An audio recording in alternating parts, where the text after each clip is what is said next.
غسل جمعہ کا وقت اذان فجر سے لے کر ظہر تک ہے۔ روز جمعہ اذان فجر سے لے کر ظہر تک، جمعہ کے دن ظہر تک آپ غسل جمعہ انجام دے سکتے ہیں، اور بہتر وقت ظہر کے قریب ہے۔ جیسے ہی ظہر قریب ہو جائے غسل کرے اور انسان نماز ادا کرے۔ اب یہ پہلا وقت ہے اور بہترین وقت یہی ہے، اصلی وقت۔ اگر جمعہ کے دن ظہر تک غسل جمعہ نہ کر سکے تو غروب تک، جمعہ کے دن ظہر کے بعد سے لے کر غروب تک بغیر ادا و قضا کی نیت کے بجا لا سکتے ہیں۔ یہ دوسرا وقت ہے، روز جمعہ ظہر سے لے کر غروب تک بغیر ادا و قضا کے غسل جمعہ انجام دے، یہ دوسرا وقت۔ اور تیسرا وقت یہ ہے کہ اگر غروب تک بھی انجام نہ دیا، روز جمعہ غروب تک بھی اگر غسل جمعہ انجام نہ دیا تو مستحب ہے کہ اس کے بعد، غروب کے بعد شب ہفتہ، غروب کے بعد شب ہفتہ شروع ہو جاتا ہے، شب ہفتہ یا روز ہفتہ اگلے دن غروب آفتاب تک قضا بجا لائیں۔ یہ تیسرا وقت ہے جس میں آپ قضا کر سکتے ہو۔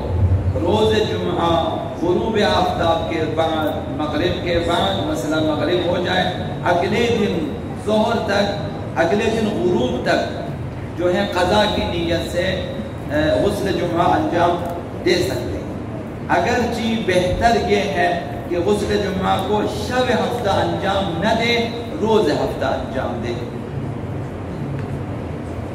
روز ہفتہ غسل جمعہ کی قضا بچا لائے، یہ بہتر ہے۔ روز جمعہ، روز ہفتہ صبح سے لے کر غروب تک دن، پورا دن آپ کے پاس وقت ہے کہ آپ غسل جمعہ کی قضا کر سکتے ہیں۔ یہ تمام تاکید کی وجہ سے ہے کہ یہ غسل جمعہ ہاتھ سے نہ جائے۔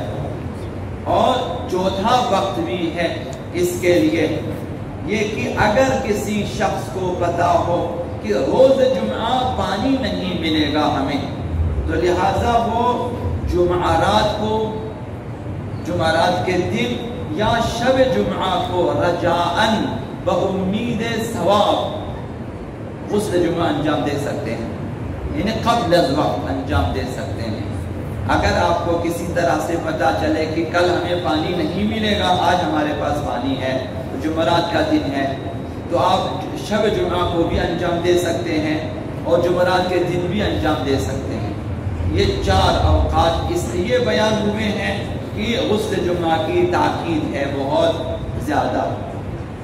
اب جو غسل رجاءً انجام دے گا بامید ثواب، مثلا شب جمعہ یا جمعرات انجام دے گا، تو وہ وضو کے لیے کافی نہیں ہے۔